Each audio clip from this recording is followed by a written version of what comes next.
డబ్బు, అనారోగ్యం, ఉద్యోగం, వ్యాపారం, అప్పులతో బాధపడుతున్నారా? మీకోసమే లాంచ్ యువర్ ఫ్యూచర్ ప్రోగ్రామ్. నమస్కారం అండి, నేను మీ నండూరి రవి కుమార్ని. చాలా మంది అడుగుతున్నారు, మ్యారేజ్ అండ్ మనీ ఇవి రెండు they are going together. Marriage అంటే మనీ ఉండాల్సిందేనా? మ్యారేజ్ చేయాలంటే మనీ ఉండాల్సిందేనా? మ్యారేజ్ చేసుకోవాలంటే మనీ ఉండాల్సిందేనా? మ్యారేజ్కి మనీకి ఎటువంటి సంబంధం అని చాలా మంది అడుగుతున్నారు. కాబట్టి ఈ దాని మీద చర్చిద్దాం. మ్యారేజ్ అంటే ఏంటంటే ఇప్పుడు ఒక సోషల్ ఆబ్లిగేషన్ అయిపోయింది. కూతురు పుట్టింది, కూతురు ఇంట్లో ఉంది అంటే కూతురికి పెళ్లి చేయాల్సిన బాధ్యత పేరెంట్స్ది. అది ఒక కస్టమరీగా అయిపోయింది. అయితే పెళ్లి ఎలా చేయాలి, ఏ లెవెల్లో చేయాలి, ఏ తరహాలో చేయాలి, ఏ స్కేల్లో చేయాలి, ఎంత ఖర్చు పెట్టి చేయాలి అంటే ఎక్కడా దానికి ఏ రకమైనటువంటి స్కేల్స్ ఎవరికి ప్రమాణికాలు లేవు, ఎక్కడా బెంచ్ మార్కులు లేవు. ఎవరు ఇలా చేయాలి అలా చేయాలని అట్టహాసంగా చేయాలి ఇంత హాసంగా చేయాలని చెప్పి ఎవరు ఎక్కడ చెప్పలేదు. కానీ ఇవాళ మనం ఉన్న సొసైటీలో ఈ మ్యారేజెస్ అన్నీ కూడా ఒక స్టేటస్ సింబల్లా తయారైపోయి, ఒక కైండ్ ఆఫ్ మనకి ప్రిస్టేజ్లో తయారైపోయి, అది అద్దులు మీరి ఇప్పుడు ఫాల్స్ ప్రిస్టేజ్లా అయిపోయి మ్యారేజ్ గురించి లోన్స్ తీసుకోవటం. అంటే ఈ లోన్ ఎవరు కట్టాలి? తర్వాత ఆ తల్లిదండ్రులు కట్టుకోవాలి. పిల్లలు దగ్గరికి అడగలేరు కదా, ఆ తల్లిదండ్రులు కట్టుకోవాలి. సో ఈ విధంగా తయారైపోయి అప్పుల పాలైపోయి, అంటే హెవీ బారోయింగ్స్. ఆయన స్తోమత 25 లక్షలు అయితే ₹1,00,00,000 పెట్టి వాళ్ళు స్పెండ్ చేస్తున్నారు. 75 లక్షలు బారోయింగ్స్ కట్టుకోవచ్చులే అని. ఇటు ఈ విధంగా ఖర్చు చేస్తుంటే, అటు ఆ విధంగా చూస్తే, రెండో వైపు చూస్తే ఇంత కష్టపడి చేసిన పెళ్లిళ్ళు ఎన్ని పెళ్లిళ్ళు నిలుస్తున్నాయి, ఎన్ని పెళ్లిళ్ళు డబ్బాలంటున్నాయి. అది ఇంకొక బాధాకరమైన విషయం. ఇదే కాక ఇప్పుడు ఉద్యోగాలకే అనిశ్చిత పరిస్థితులు ఉన్నాయి. చాలా మందికి ఉద్యోగాలు లేక, అంటే ఉన్న ఉద్యోగాలు ఊడిపోయి కొత్త ఉద్యోగాలు రాక, ఈ అప్పుల భారం ఒకవైపు ఉండి ఈఎంఐలు కట్టుకోలేక సతమతమవుతున్నారు. మనం చూస్తున్నాం కదా, ఎన్నో.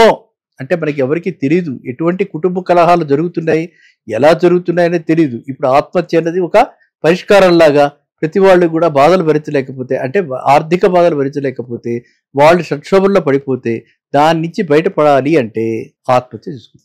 ఎందుకు? ముందు చూపుగా జాగ్రత్తగా ఉంటే అవసరం లేదు కదా. అందువల్ల ఈ మ్యారేజ్ అన్నది చెయ్యండి, చక్కగా చేసుకోండి, మీ తాహతు లోపల చేసుకోండి. మరీ ఎక్కువ అప్పులు కాకుండా, ఏదో కాస్త, ఎవరికైనా మ్యారేజ్ అంటే కాస్త ఎక్స్పెన్సెస్ ఉంటాయి కాబట్టి, మనకు అనుకోని విధంగా ఎక్స్పెన్సెస్ కొన్ని ఉంటాయి కాబట్టి, దానికి ఏదో 5-10 లక్షలు మన తాహతుని బట్టి మనం తీర్చగలిగినటువంటి అప్పుడే.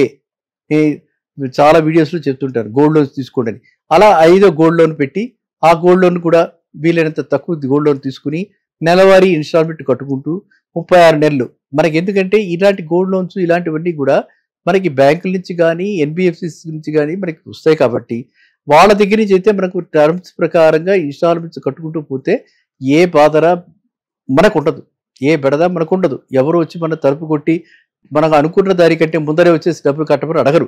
మనం ఆ స్కీమ్ ప్రకారం కడుతూ ఉంటే చీకు చింత లేకుండా నిశ్చింతగా మనం ఉండొచ్చు. కాబట్టి పెళ్ళి అన్నది ఒక కళగా, అది ఒక వైభవంగా చేసుకోవాలి.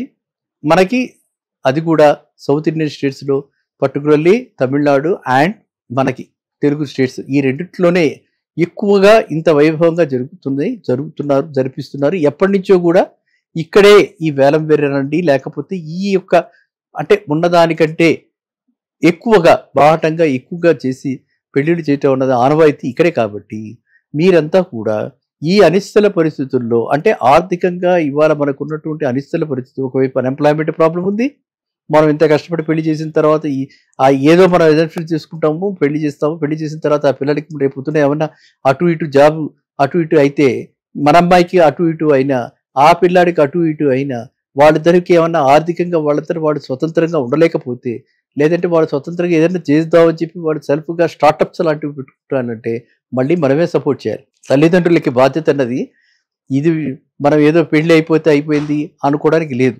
ఇప్పుడు ఏమిటిరా అంటే కొన ఊపిరి దాకా, అంటే తుది దాకా, మొదల నుంచి తుది దాకా పెళ్లి ఇవన్నీ సంబంధం లేకుండా తల్లిదండ్రుల బాధ్యత ఉంటుంది కాబట్టి మనం ఫీల్ అవుతాం. కాబట్టి మనము అన్ని రకాలుగా ఆలోచించుకుని, మనము పరిమితంగా, అంటే మరీ అతిగా వెళ్లకుండా మనకున్న పరిధిలో, మనకు కొంచెం పరిధి దాటిన కొంచెమే దాటి మనం రిట్రాక్ట్ అవ్వగలము, మనం నిలబడగలము అన్న దాంతో మనం చేసుకోవాలి. కానీ ఫాల్స్ ప్రెస్టేజ్కి పోయి సొసైటీలో ఈరోజు ప్రెషర్స్ పడి ఆ విధంగా మనము ఆర్థికంగా మనం కృంగకూడదు. అందరూ ఆనందంగా ఉండాలి. ఆనందంలో ఈ కొత్త యువజంట కూడా ఆనందంగా ఉండి ఆ యువజంట కూడా ప్రోగ్రెస్ అవుతూ ఉంటే మనకి ఇంకా ఇంకా ఆనందం అనమాట. కాబట్టి మ్యారేజ్ అండ్ మనీ అవి రెండు together, they are going together, no doubt. They will go together, no doubt. కానీ వెళ్ళేటప్పుడు అవి రెండు తోడుగా వెళ్ళేటప్పుడు మనం ఈ పట్టాలు తప్పకుండా అవి రెండు కూడా జాగ్రత్తగా బ్యాలెన్స్ చేసుకుని మన ఆర్థిక స్థితిగతుల్ని బట్టి మాత్రమే మనము మ్యారేజ్ ఎంత స్కేల్లో చేయాలనేది నిర్ణయించుకుని మనం ఆ విధంగా చేసుకోవాలి. ఓకేనా? ఐ థింక్ అందరికీ కూడా ఇది బాగా క్లియర్గా అర్థమైంది. ఒకవేళ ఎటువంటి పరిస్థితుల్లో అయినా కూడా కొంచెం అప్పు కావాలి అంటే, అప్పు తీసుకోవాలంటే ప్రైవేటు సంస్థల బారిన వెళ్లకుండా పబ్లిక్ రంగ సంస్థలకు వెళ్ళి కాస్త కూస్తో కావాల్సినంత గోల్డ్ లోన్ అది తీసుకుని మనము జాగ్రత్తగా చేసుకోవాలి. ఈ విషయంలో నేను కూడా చెప్తున్నాను మీకు. Planners, marriage planners, wedding planners అని చెప్పి వచ్చారు. వీళ్ళంతా మనం వెడ్డింగ్ ప్లానర్స్, ఆ ప్లానర్స్ అంటే మళ్ళీ వీళ్ళు లోడ్ చేసి ప్రైసెస్ మళ్ళీ వీళ్ళు ఏదో మేము తగ్గిస్తామండి అని చెప్పి చెప్తారు. కానీ అల్టిమేట్గా జరిగేది ఏంటంటే అది మనకు ఒక బర్డెన్గానే తయారవుతుంది. కాబట్టి వీలైనంత మటుకు మీకు మీరుగానే చేసుకోండి. 10 మందిని కనుక్కోండి. పెళ్లి చేసిన వాళ్ళు అనుభవజ్ఞులు ఉంటారు నాలాంటి వాళ్ళందరినీ. వాళ్ళని కనుక్కుని ఏమంటే సన్నాయి వాళ్ళకి ఎంత ఇవ్వాలి, పౌరోహితుడికి ఎంత ఇవ్వాలి, ఫంక్షన్ హాల్కి ఎంత పెట్టుకుంటే, ఎలాగ పట్టు చీరలు ఎక్కడ కొనుక్కోవాలి, ఇలాంటివన్నీ కూడా ప్లాన్ చేసుకుంటే మీరంతా సుఖంగా ఉంటారు. పెళ్లి చేసుకున్న ఆ యువ జంట కూడా ఆనందంగా ఉంటుంది. మళ్ళీ కలుద్దాం నెక్స్ట్ వీడియో. నమస్కారం.